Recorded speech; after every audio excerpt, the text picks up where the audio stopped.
مباريات قوية شاهدناها الفترة دي من دوري أبطال للدوري المصري للدوري الليبي مع أحداث مثيرة جدا. أهلي طرابلس الليبي بيتعادل مع الأولمبي في مباراة مؤجلة من الجولة الخامسة بالنسبة للمجموعة التانية ليرفع رصيده ل 24 نقطة، ويظل الأولمبي عند 19 نقطة، ويقترب أهلي طرابلس من الصعود للسداسية، لكن يبقى الأولمبي بعيد بعد وصوله للمركز الرابع. المباراة شهدت في الشوط الأول تفوق للنادي الأهلي، لتنتهي المباراة بالتعادل ما بين الأهلي والأولمبي، ويكون ده التعادل بعد 3 جولات للنادي الأهلي والسادس هذا الموسم. على الجانب الآخر أهلي جدة السعودي يبحث عن مدرب بديل لموسيماني بعد ما أتم مهمته بصعود أهلي جدة للدوري الممتاز مرة أخرى، وتدعيم صفوف الفريق بصفقات سوبر. طبيعي أهل جدة السعودي يجيب صفقات سوبر، لأن فرق السعودية بتجيب أغلى صفقات في الوطن العربي. نروح للزمالك. الزمالك لا حول ولا قوة، يعاني أكبر معاناة هذا الموسم بعد خروجه من كافة البطولات واستمراره في بطولة كأس مصر بعد فوزه على بروكسي بماتش صعب، نتيجة صعبة، وصعود يعني التحكيم كان ليه دور فيه، ورحيل رئيس النادي المعزول مرتضى منصور وأبنائه. الزمالك بيعيش أسوأ فترات حياته، من الفترات الصعبة اللي بتمر على نادي الزمالك، من أكبر الأندية في مصر والوطن العربي مع النادي الأهلي. يبقى اسم الزمالك كبير، يبقى اسم الزمالك نادي له تاريخ وليه جماهيره. الزمالك بيعيش فترة صعبة من تغيير في مجالس الإدارة ودخول مجالس الإدارة في مشاكل لا حول ولا قوة. الخاسر الوحيد هو الكيان، هو نادي الزمالك. الزمالك بيخسر من الإسماعيلي بنتيجة 2-1 في مباراة دراماتيكية، مباراة كان بطلها رؤى، تسجيل هدف في مرماه بطريقة غريبة في ظل ظروف نادي الزمالك اللي بيعاني منها، وبيبحث عن أي حاجة يتشبث بيها يطلع من النفق المظلم اللي هو داخل عليه. فوز الإسماعيلي على الزمالك بيجي بعد 10 لقاءات، دايما التفوق كان زملكاوي على الإسماعيلي، وتاريخ الزمالك والإسماعيلي بيدي التفوق دايما لنادي الزمالك رغم الظروف اللي الفريقين بيمروا بيها صعبة. لكن الإسماعيلي كان عنده الكفاح الأكتر للفوز والبحث عن الفوز لهروب من النفق المظلم هو الآخر. نفق الهبوط هو الأسوأ لنادي الإسماعيلي، بقاله موسمين 3 بيحاول يهرب من المنطقة الصعبة اللي في الجدول تحت، حاجة الإسماعيلي ما اعتقدش مر عليها سنين كتيرة بنفس الطريقة دي.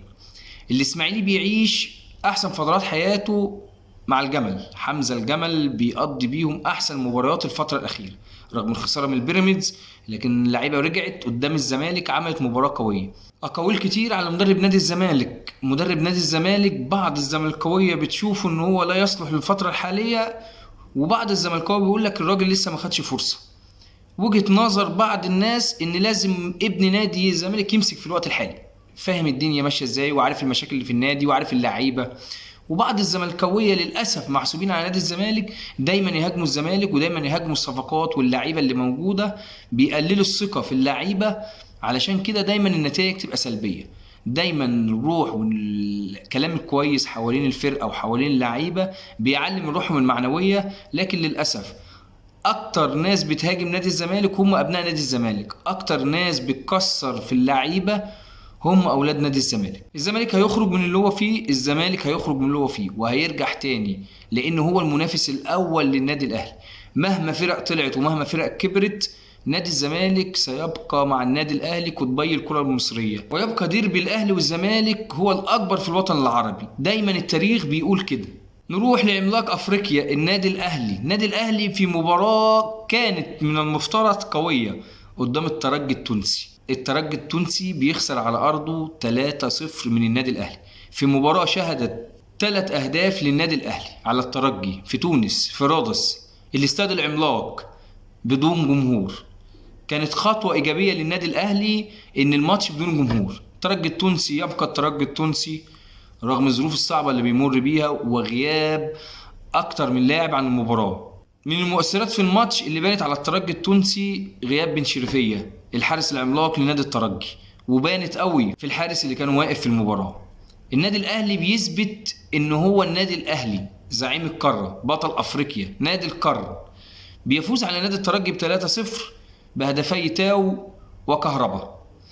النادي الأهلي دخل المباراة مستحوذ من البداية للنهاية، وكأن المباراة مباراة تدريبية. اغلب المتفائلين ما كانش يتوقع النتيجة دي في استاد رادس، ولولا استهتار اللعيبة بالفرص لكانت النتيجة اكبر من كده بكتير.